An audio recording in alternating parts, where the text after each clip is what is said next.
이 시간 같이 기도드리시면서 2023년 4월 3일 종료주일 예배 드리시겠습니다. 기도하겠습니다. 사랑이 많으신 하나님 아버지 감사합니다. 오늘도 주일을 허락하여 주시어 온 가족이 함께 찬양과 경배를 드릴 수 있게 해주심을 감사와 영광을 드립니다. 아직도 전 세계 곳곳에서는 신음하며 아파하는 당신의 자녀들이 있사오니 하나님 은혜와 자비와 긍휼을 베풀어 주옵소서. 저희들을 도구로 사용하여 주셔서 그들에게 복음을 전할 수 있는 하나님의 아들, 딸이 되게 하여 주옵소서. 이 예배를 주장하여 주옵시고 하나님 홀로 영광받아 주시옵소서. 예수 그리스도 이름 받들어 감사드리며 간절히 바라옵고 기도드렸습니다. 아멘. 오늘 하나님의 말씀은 요한복음 12장 12절과 13절 말씀드리겠습니다. 함께 봉독하겠습니다. 그 이튿날에는 명절에 온 큰 무리가 예수께서 예루살렘으로 오신다함을 듣고 종려나무 가지를 가지고 맞으러 나가 외치되 호산나 찬송하리로다. 주의 이름으로 오시는 이 곧 이스라엘의 왕이시여 하더라. 아멘. 오늘은 종려주일입니다. 예수님이 예루살렘 성을 입성하신 날을 일컬어 종려주일이라고 하는데요. 종려나무 가지를 흔들며 예수님을 환영했다는 것을 상징하는 의미입니다. 이와 비슷한 사건이 있다면 아마 2014년에 로마의 캐톨릭 프란시스코 교황이 한국을 방문했을 때입니다. 기억나세요? 방문했을 때 사진인데요. 공항 도착 때부터 교황을 환영하는 인파는 대단합니다. 저 인파가 환호하면서 대한민국 국기를 흔들면서 울면서 교황을 환영하는 모습을 보았습니다. 네, 이 장면을 생각하시면서 예수님이 예루살렘 입성을 상상하시면 쉬울 것 같습니다. 그런데요, 예수님을 환호하던 이 그룹은 며칠이 안 되어 폭도가 되어 예수님을 죽이라는 함성을 합니다. 비극이 시작된 날이라고 할 수 있습니다. 왜 그랬을까요? 어떻게 그럴 수 있었을까요? 우리는 변하기 쉬우니까요. 너무도 쉽게 변하는 것이 우리 사람이니까요. 이미 보신 분은 아시겠지만 지난달 넷플릭스에서 방영한 다큐멘터리 나는 신이다라는 다큐가 한국뿐만 아니라 전 세계에 충격과 파장을 일으키고 있다고 합니다. 사이비 종교를 주제로 한 이 다큐멘터리는 스스로를 신이라 부르며 사람들을 뒤흔든 4개의 사이비 종교와 교주들의 만행을 폭로했는데요. 교주를 사람을 신이라 믿었던 사람들, 지금도 그렇게 생각하며 살아가는 사람들의 실태를 적나라하게 들춰낸 다큐멘터리입니다. 교주를 위해 철저히 이용당하는 노예의 삶을 살아갔던 사람들의 인터뷰에는요, 성폭행, 강간, 살인, 노동탁취, 사기 행각, 심지어는 자기 아들까지 죽인 엄마도 있습니다. 아버지가 살해당한 사람도 있습니다. 32명이 집단 자살, 살해 행위까지 이루어진 것도 있습니다. 이 다큐멘터리를 만든 프로듀서 조성현 씨도 가족 피해자였다고 하는데요. 그러면서 이런 말을 합니다. 2023년까지 대한민국에서 자신이 메시아라고 주장하는 사람들은 100명이 넘습니다. 그런데 서로 다른 메시아를 만난 사람들임에도 불구하고 피해를 입는 사람은 놀라울 만큼 유사합니다. 바로 내 곁에 이런 피해를 입은 사람들이 있을 수 있기 때문에 이 다큐멘터리를 통해서 어떻게 이럴 수 있을까라는 문제를 제시하고 싶었습니다. 와우. 여러분은 어떠세요? 이게 가능할까요? 이렇게 이단에 빠질 수 있을까요? 없을 것 같으죠? 아니요. 쉽게 빠질 수 있습니다. 사이비 종교를 더욱 알기 어렵게 만드는 것은 방패막이가 되어주는 조연들이 큰 역할을 하는데요. 사이비 종교일수록 명문대 출신의 스펙을 가졌거나 선호하는 의사나 검사, 판사, 변호사, 교수 등 전문직에 있는 사람들, 그리고 연예인들, 이른바 잘난 사람을 앞세워 경계심을 누그러뜨리는 전략을 사용합니다. 따라서 신앙 초보자들은 저 사람들이 뭐가 아쉬워서 사이비 종교에 입문하겠는가? 저 사람들이 믿는 종교라면 신뢰할 만한 곳이다 라고 생각하면서 안심하기 쉬운 것이지요. 쉽게 말하면 신천지 같은 경우만 해도 전도 대상자 1명에게 작게는 3명에서 4명, 많게는 20명까지 따라붙어서 인간관계를 맺어간다고 합니다. 심지어는 그 타겟 퍼슨이 등산을 좋아하면 등산팀을 구성하고 축구를 좋아하면 축구팀을 꾸리고 인간관계가 힘들어 고통스러운 청년들에게는 상담 카페에서 심리상담도 해주면서 공을 들인다고 하네요. 여러분, 이 사이비 종교는 우리가 생각하는 그런 악마의 얼굴이 아닙니다. 그래서 넘어갑니다. 프로듀서의 말처럼 마귀는 지금 내 곁에 있을 수도 있습니다. 그리고 내가 그 이용물이 될 수도 있다는 것을 한번 생각해 보십시오. 특히 교회 안에서는요, 마귀가 더 활동을 합니다. 교회 밖에 사람들은 이미 마귀의 손에 들어가 있으니까요. 어떻게 하든 교회를 부수게 하고 어떻게 하든 교회를 갈라놓게 하고 시기, 질투, 분쟁을 일으키게 하는 것이 마귀의 역할입니다. 왜 이런 일이 계속 일어날까요? 왜 이런 유혹과 이단에 계속해서 빠져서 들어가는 걸까요? 결론부터 말씀드리겠습니다. 성경을 몰라서 그렇습니다. 하나님의 말씀을 몰라서 그렇습니다. 그리고 예수님을 정확하게 모르시기 때문에 이런 이단의 사이비 종교에 빠지는 것입니다. 예수님이 누구신지 정확하게 아신다면, 성경을 정확하게 알고 있다면 이런 비극은 일어나지 않는다는 것을 기억하십시오. 근데 한 가지 위로할 수 있는 것은 우리뿐이 아니라는 것입니다. 예수님을 직접 본 사람들도 예수님을 배신합니다. 그 모습이 오늘 성경에 나오는 말씀입니다. 이 당시 이스라엘은 유월절 행사로 예루살렘을 모여드는 순례자들로 가득했습니다. 예수님과 제 아들의 예루살렘의 입성은 관심의 대상이 되지 않을 수가 없었습니다. 왜냐고요? 바로 예루살렘 입성 전까지 기적을 베푸셨으니까요. 기억나세요? 죽은 나사로를 살리신 그 기적을 나타내셨습니다. 그래서 사람들은 종려나무 가지를 흔들면서 호산나 호산나 지금 우리를 구하소서 하는 환호로 시작된 이 일주일, 이 종려주일입니다. 근데요, 이 종려주일 그리고 고난주간이 시작되는 이 한 주일이 상상할 수 없는 엄청난 비극의 현장으로 변했다는 사실을 기억하셔야 합니다. 유다가 예수님을 팔아넘깁니다. 베드로가 예수님을 부인합니다. 그렇게 따랐던 제 아들은 도망갑니다. 환영하던 군중들은 예수님을 십자가에 못 박으라 합니다. 이 소리를 들은 빌라도의 흔들림은 결국 살인 강도를 풀어주고 예수님을 십자가에 못 박게 합니다. 그리고 예수님은 결국 채찍을 맞고 가시관을 머리에 쓰시고 옆구리에 창을 찔리며 십자가상에서 순환을 당하십니다.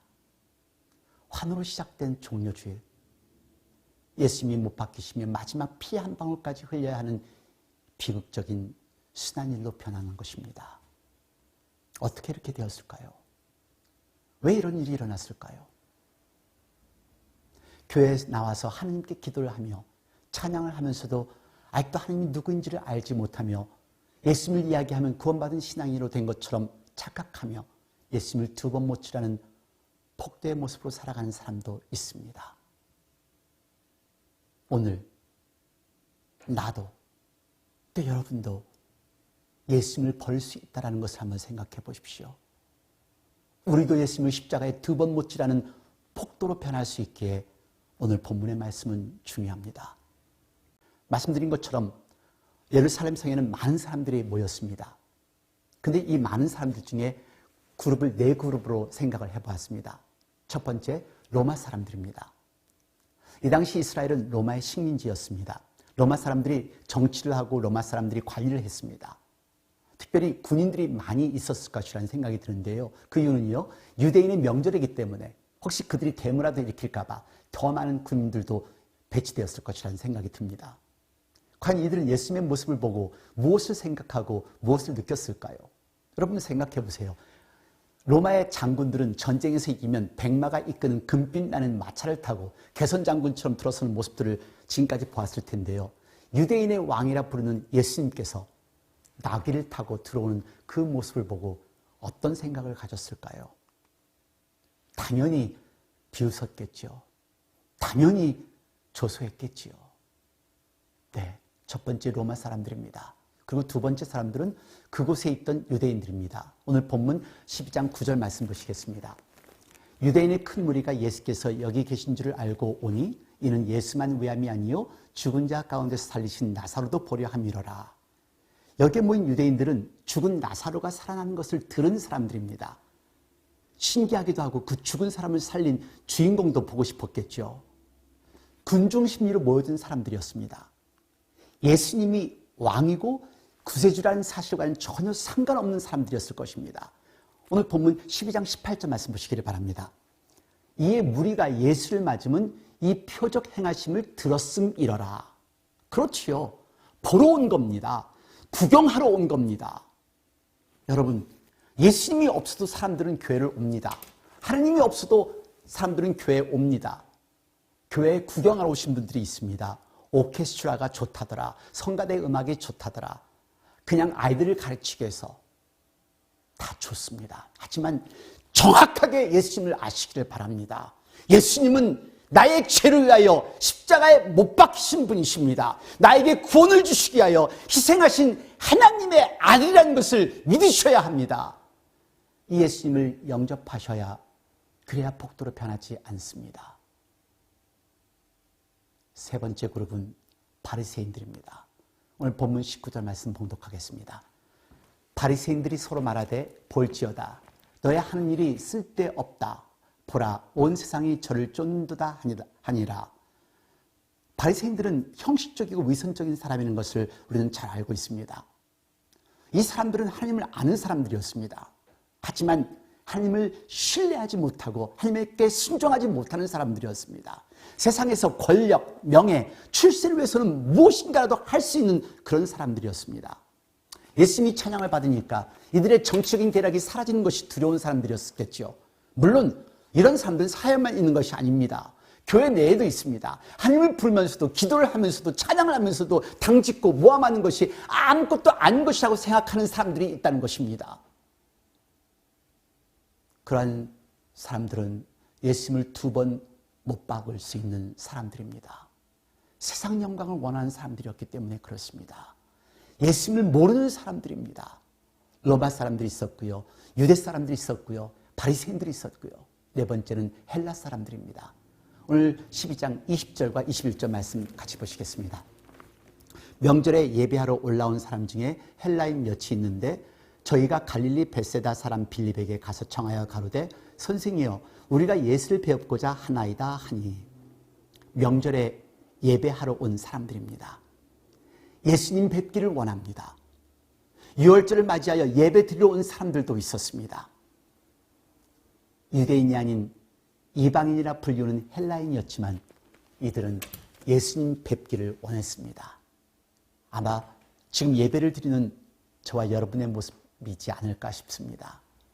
하나님께 예배를 드리는 우리들, 진정한 마음으로 하나님을 찬양하는 우리들, 물론 우리 중에도 예배를 구경하는 분도 있으실 겁니다. 그 축복을 받기 위해서 그냥 잘 되기를 바라는 마음으로 오신 분도 있을 겁니다. 그리고 바리새인들처럼 하나님은 알지만 예수님을 영접 안 하시는 분도 있을 것입니다. 종려주일에는 정말로 많은 사람들이 있습니다. 교회에는 많은 사람들이 모입니다. 이런 사람들이 모여 예수님을 환영하는 환호를 들으시면서 이제 며칠 후면 예수님을 죽이라는 복도로 변할 사람들의 환호를 들으면서 예루살렘 성으로 들어가시는 예수님의 심정은 어떠하셨을까요? 그 대답은 오늘 본문 12장 27절에 있습니다. 지금 내 마음이 민망하니 무슨 말을 하리요? 아버지여 나를 구원하여 이때를 면하게 하여 주옵소서. 그러나 내가 이를 위하여 이때에 왔나이다. 여러분, 예수님의 아픔이 느껴지세요? 예수님의 아픔이 이해가 되세요? 저는 이 아픔을 그대로 느낄 수는 없지만 조금은 이해할 때가 있습니다. 뭐 억울한 일을 당할 때나 진실이 안 통할 때나 아무리 희생을 해도 마음에 전달되지 않을 때 예수님의 아픔이, 예수님의 고통이 이러지 않았을까라는 생각을 해봅니다. 괴로우셨겠죠. 슬프셨겠죠. 화도 나셨겠죠.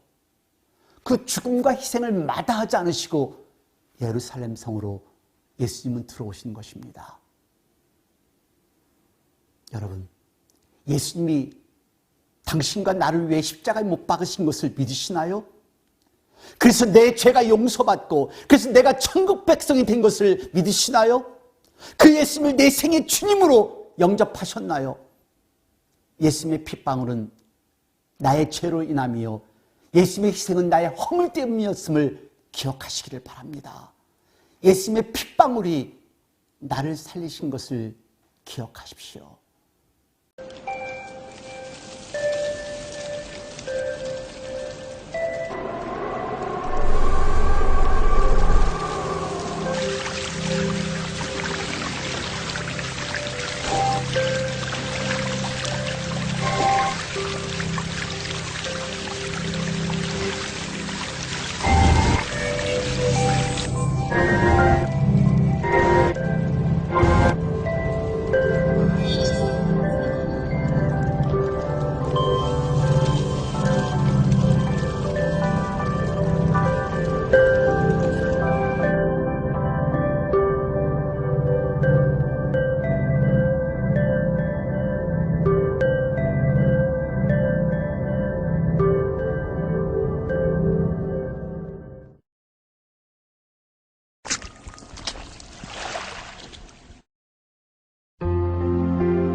당신은 지금 어디로 향하여 가시고 계시나요? 당신이 진정으로 예수님을 영접했다는 것은 당신은 알 것이고 하나님이 아실 것입니다. 사람을 속일 수도 있습니다. 사회를 속일 수도 있습니다. 하지만 기억하십시오. 종려나무가지를 흔들며 환호하던 이 사람들은 예수님을 주님으로 영접하지 않았던 사람들이었기에 예수님을 정치적 지도자, 경제적 지도자로만 생각했었기에 예수님을 못 박으라는 소리를 친 것입니다. 그들의 웃음 뒤에는 차디찬 맹수가 숨어 있었고 그들의 환호 뒤에는 죽이라는 살인마의 소리가 숨어 있었습니다. 그들의 환영 뒤에는 예수님을 내동댕이 치는 배신이 있었습니다. 그럼에도 불구하고 예수님은 겸손히 하나님의 말씀에 순종해 우리를 위하여 죽음을 택하셨습니다. 당신은 예수님을 어떻게 환영하시나요? 당신은 예수님을 나의 주님과 구세주로 영접하셨나요? 아니면 그 예수님을 성경상의 한 위인으로만 생각하시나요? 이 고난주간, 이 일주일 동안 나의 신앙을 점검하며 예수님을 나의 주님으로 영접할 수 있는 소중한 시간이 되시기를 바랍니다. 기도하겠습니다. 하나님 아버지 감사합니다. 죄들이 무엇이간데 예수님을 십자가에 못 박혀 돌아가게 하시고 죄들의 죄를 용서하시며 저에게 영생을 허락하셨습니까? 하나님, 하나님의 은혜와 하나님의 사랑을 잊지 않는 저희들이 되게 하옵소서. 어떤 힘들고 어려운 순간에도 하나님을 버리지 않고 예수님을 두 번 못지라는 그런 패역한 행동을 하지 않는 저희들이 되게 하여 주시옵소서. 저희들을 하나님의 말씀을 전하는 도구로 사용하여 주시어 하나님의 은혜와 사랑을 나눠줄 수 있는 저희들이 되게 하옵소서. 지금 이 시간 우리 주 예수 그리스도의 은혜와 아버지 하나님의 놀라우신 사랑과 성령의 무한하신 교통하심이 이제 하나님 안에서 진정한 성도가 되기를 결심하는 당신의 귀한 사랑한 아들, 딸 머리 위에, 가정 위에, 직장 위에, 저들의 교회와 저들의 살고 있는 나라들과 지금 이 시각에도 환자를 돌보는 모든 의료진들과 전 세계 곳곳에서 하나님의 말씀을 전하는 목사님과 선교사님들, 자유와 평화를 위해 싸우고 있는 미국 병사들 머리 위에 영원토록 함께 하시옵소서. 아멘.